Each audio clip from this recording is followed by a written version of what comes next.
Magandang umaga po. Ako po si Thinking Pinoy, ang labanderang matutulog pa lang. Dahil lang check ko lang muna kung ano na nangyari dun sa, kung tama ba yung orientation. Kasi mga readers, ngayon ko lang na-discover na po pwede palang pahiga yung cellphone. Hindi ko naman alam. Ay, pwede na pala. Good job. Share ko lang dun sa ano ko. Share ko lang dun sa Facebook, sa personal page ko yung video. Tapos papansin niyo, lumalafang ako ngayon ng ano ba re? Yung Sunday ng Jollibee.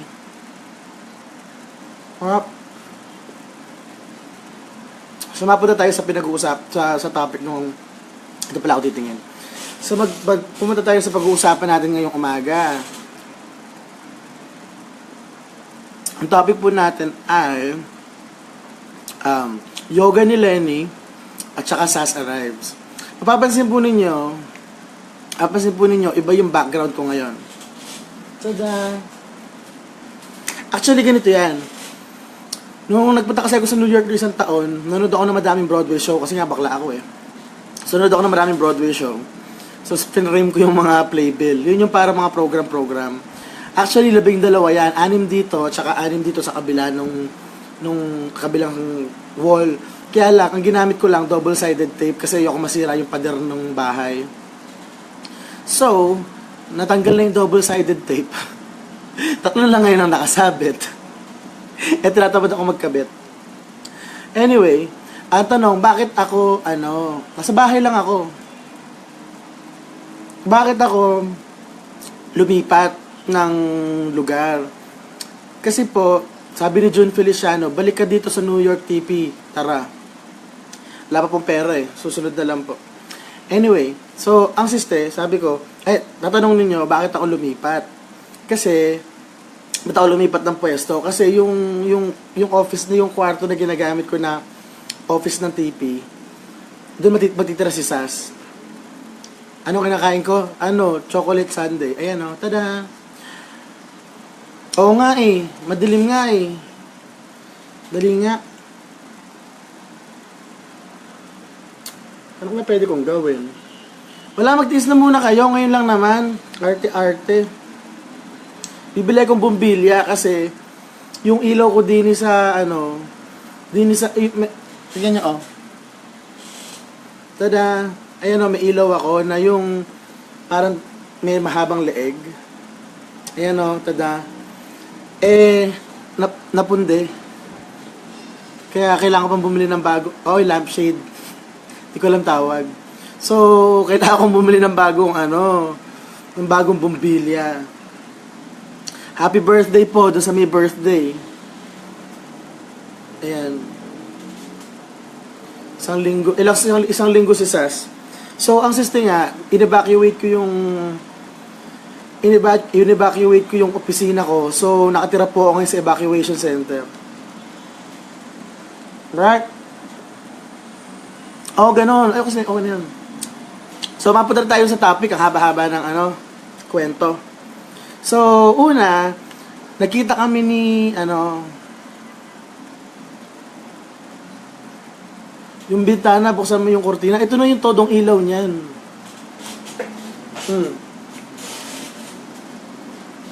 Okay na yun. Unang tanong, TP, live ba yung kantok nyo ni Mocha and Sas? Opo, yung magiging kantok po namin sa Friday ay live. Tapos po, habang nandito kami ni Sas dito sa bahay tuwing gabi or once a day, habang nandito siya, araw-araw po kami magkakantok. Ngayon, isa po sa mga issue ni VP Lenny lately ay yung yung nakita siya nagyo-yoga sa loob ng Office of the Vice President at saka sa harap ng seal ng Office of the Vice President. Tapos ngayon, sabi ko, aray, may personal trainer, nagdo-yoga sa harap ng president, nagyo-yoga parang habang at work. Na I think is a fair observation. Kasi pag nasa trabaho ka, level 1, pag nasa trabaho ka, at ikaw ay vice presidente, nak ng putya, huwag kang mag-yoga doon, huwag ka doon mag-exercise, huwag ka doon mag-workout. Ngayon, ang sister, etong girl na, yung itong girl na yoga instructor, paandar, or kung girl na yoga instructor, hindi man yung girl, yung mga kaibigan ng girl, na kesyo, bully daw ako, ganyan-ganyan, na they're just doing their job, mga ganyan-ganyan, na parang I'm innocent, I'm a victim here, keme. Te, kahit naman kailangan mong kumita, tama ba naman na gamitin mo yung selyo ng Office of the Vice President? Di ba nga, ang hinihingi nyo nga kay Duterte, respeto para sa OVP. Kayo mismo, hindi nyo nire-respeto yung OVP. Ano ba yan? Sarili nyo, hindi nyo nire-respeto, tapos iba, gusto nyo respetuhin kayo? Tangin na naman. Ngayon, nakiusap sa nila i-take down. Dapat ko i-take down. Mali yung ginawa ninyo. Kasi, kung dadahilanan nyo ako, halimbawa na, I'm just doing my job, mga ganong peg. Bakit? Enrile, when he was still a defense minister in Marcos time, he was just doing his job. Si Goebbels, na propaganda master na propaganda chief ni Adolf Hitler, he was just doing his job. Diba? Yung mga pusher ng Shabu, they were just doing their jobs. Hindi ganon. Mayos kayo. Pasalamat kayo, hindi umiinit ang ulo ko. Kasi meron akong chocolate sundae. So, ganito po.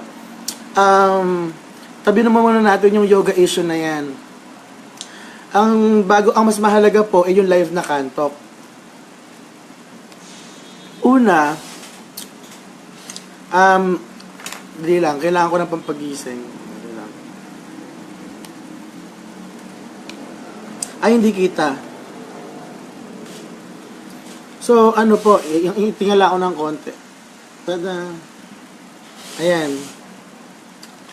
Okay. Kailangan may ilaw. Ayan. So, magkakaroon po ng, live na kanto sa February 10. Ayusin kayo buko. Ayan. Magkakaroon po ng live na kanto ako po ang, Miss Universe 2017. Ayan, diba? Paggabi po, mailaw yan lahat. Kaya lang, dalawa lang kasi yung bumbilya dito. Maliwanag. So, dalawa lang. Pero paggabi, umiilaw yung buong blue na yan. Okay. So, magkakaroon po ng live na kantok sa February 10. Ayan. Atras ako para makita nyo. Tada! Magkakaroon po ng live kantok sa February 10. Ang oras po ng kantok ay mag-start po yun ng exactly 1 p.m. So approximately po matatapos yun mga 2:30. Mga ganon. 1.5 hours po. Tapos po, invited po kayong lahat na dumalo. Free po yung entrance. Kaya lang po, yung seating po nung venue nasa 150 lang. So, first come, first serve po. Alright, shout out po kay Joe Lorzano. Ayan, pinsan ko yan sabi nagkapa-shout out. Alright, so, ang mga guests po, guest po namin si Mocha Uson. So, actually, hindi namin siya guest. Host na rin yun. So, tatlo po kami. Ako, si Mocha, si Sas. Tapos po, hopefully, may mga ibang taong dumalo pero hindi pa po namin ma-confirm kung sino kasi alam niyo naman maraming mga drama sa buhay yung mga yon.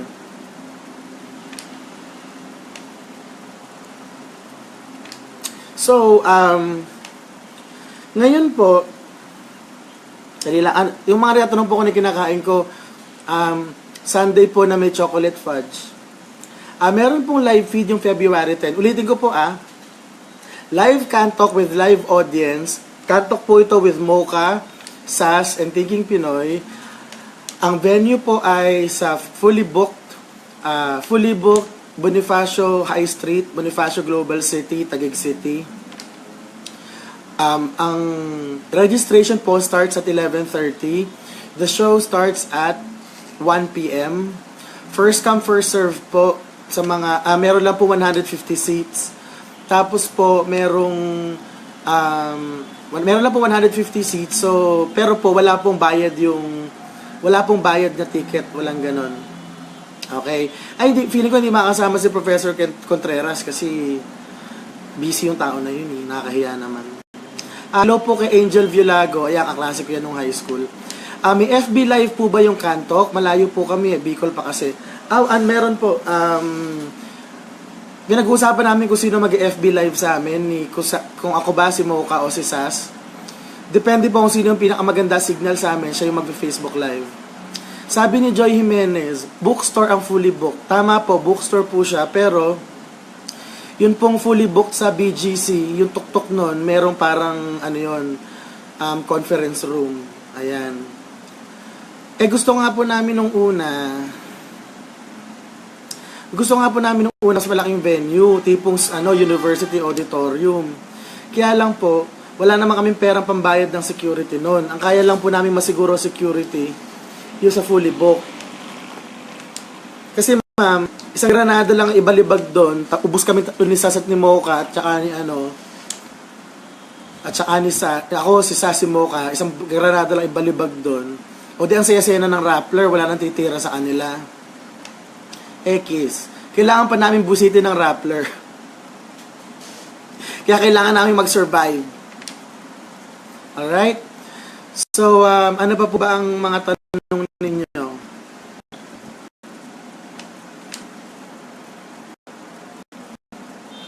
Yung tungkol puro sa yung tungkol po dun sa, ano ba tawag dito? Yung ceasefire ng NPA at saka ng whatever, ano ba pangalan ito? NPA at saka Daddy D. Ganito, personal, gusto ko mag-love in peace na sila. Kaya lang, syempre, alam naman natin hindi nangyayari agad yun.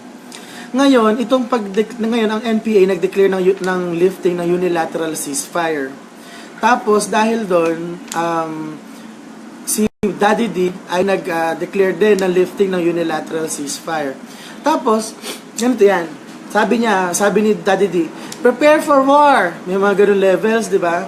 Kaya lang po, you have to keep in mind na yung sinasabi ni Daddy D, hindi yun lagi ibig sabihin niya. So, on one hand, pwede nga ibig sabihin niya lang, sabi niya, prepare for war. Nung sinabi niya yon, pwede yung ibig sabihin niya, giyera na nga talaga. Pero on the other hand, pwede rin ibig sabihin nun, tinatakot lang niya yung mga NPA. Kasi parang, ang nangyayari kasi ngayon, na masyadong naging komportable yung NPA sa pagiging accommodating ng gobyerno. So, panahon na, parang feeling siguro ni Duterte, kinakayan-kayanan na siya ng NPA, so tatakutin nila ng konti. Pero, don't take my word for it. Kasi baka mamaya, gusto nga talaga niyang bombahin na yung NPA. We'll never know. Pero, even if I have reservations about some of Duterte's policies, yung policy niya sa peace process, yun yung hindi ko pwedeng questionin . Alam mo yung kumbinsido ako na alam niya yung ginagawa niya sa peace process. So, ako, wait and see mode lang. Alam mo yun, parang tingnan natin kung gagana yung desisyon niya ngayon, kung hindi, ganyan, let's see. Tapos po, mananawagan po ako, di lang, tutunaw na yung ice cream, ihigupin ko lang. Okay, doon po sa live Kantok sa BGC, lilinawin ko lang po. Una, meron pong reserbadong 5 upuan. Hindi po ako nagbibiro dito. Meron pong reserbadong 5 upuan para kay Vice President Leni Robredo. 5 upuan po Ikaw, yung 3 mong anak, o pati isama mo na rin nanay mong matanda. Sige na. At marami po kami gusto tanong sa inyo. Pangalawa, bukod po rin sa 5, kung Madam Vice President, kung kailangan nyo na mas marami sa 5 upuan, kung saaling magsasama kayo ng PSG o kung ano man bodyguard, o usama nyo na rin si Georgina, yung bobo nyong spokesperson, para po sa inyo, sige, magre-reserve po na kami ng 10. Okay, 10 na yan, huwag na kayong choosy. Alright, ulitin ko po. May reservado pong 10 upuan para kay Vice President Leni Robredo. Yung 5 po doon para sa 3 mong anak, ikaw at saka yung sa 90-year-old mother mo. Yung pong 5, isa po doon para sa kay Georgina, yung bobo mo na spokesperson, at saka yung 4 doon para sa PSG. Okay? Bukod pa po doon, magre-reserva po kami ng 10 upuan para po sa mga miyembro ng Rappler.com. Kasi po marami po kami tanong tungkol sa financial statements ninyo. Total naman po, hindi yung style na humingi ng side, tuturuan ko po kayo na, ganito po ang paghihingi ng side. Sige, mga Rapplerettes, meron po 10 na upuan na reservado para sa inyo. Ayan. Kasi po yung actual na venue po, kasya ang 200 people. Kaya lang, as much as possible, ayaw po namin ng masyadong siksikan kasi fire hazard yon. Pero po, yung 150, reserved na po yan para sa public o general public. So, meron pang 50. Feeling ko mga 20 lang naman kami ron sa na yung mga presenters and shit. So, may 30 pa. So, 10 para sa Rappler, 10 para sa Office of the Vice President, yung 5 upuan, plus 5 upuan din para sa PSG at saka sa kanyang bobong spokesperson, si Georgina. Tapos, yung 10, para po sa kung sino man na darating na wala sa plano. Okay? Alright. Si De Lima po at si Trillanes, invited rin po kayo. Pero kay Trillanes po, kay Senator Trillanes, sinasuggest ko po na magbaon po kayo ng Red Bull. Kasi po pag malalim po yung usapan, baka hindi kayanin yung utak ninyo. Tapos po, si Senator De Lima naman po, kung sakali pong dadalo kayo, kanya-kanya pong baon ng sabaha, hindi po namin kayo susubuan. Baka mamaya gusto nyo subuan pa kayo, tapos gusto nyo meron pang kondensada. So, kay Senator De Lima, kung dadalo po kayo, pero paalalahanan ko lang po kayo, kanya-kanya pong subuan ng saba. Bawal pong magsubo ang ibang tao ng saba sa inyo. Alright? So, next question po mga readers. Hindi, pag-upuin natin yung Rappler, katabi namin, sa harap. Tapos tanungin natin sila isa-isa. Sabihin natin, Pia Ranyada, bakit ang bobo mo? Bakit ka masyadong pabida? O kaya, tanungin natin si Maria Reza. Maria Reza, kailan ka ba huling nakabenta ng condominium? Yung mga ganon. O kaya, si Chay Hofilenya. O Chay Hofilenya, ayon sa inyong financial statement, ang nakalagay dito, kayo ay isang other monetary intermediary. Sabihin mo, ano ba yung benta, ano ba yung trabaho nyo? Western Union ba o 5-6? Mga ganon. Tatanungin natin sila ng ganon. Diba? O kaya, tatanungin ko din si ano yung pangalan nito? Si Maria Reza ulit. Tatanungin ko, ma'am, ano po ba pakiramdam na nawawala ng mahigit 20 million taon-taon? Di ba? Magandang tanong yan kasi hindi ko alam yung feeling na yun eh. Alright? So, tapos TP yan, sigot magaling bibigyan ng corona na blue. Ayan. Kanya-kanya daw kanya-kanya dalanga ng saba. Alright? So, ngayon po, papatulog pa lang ako. Ay, invited rin po si Bolet.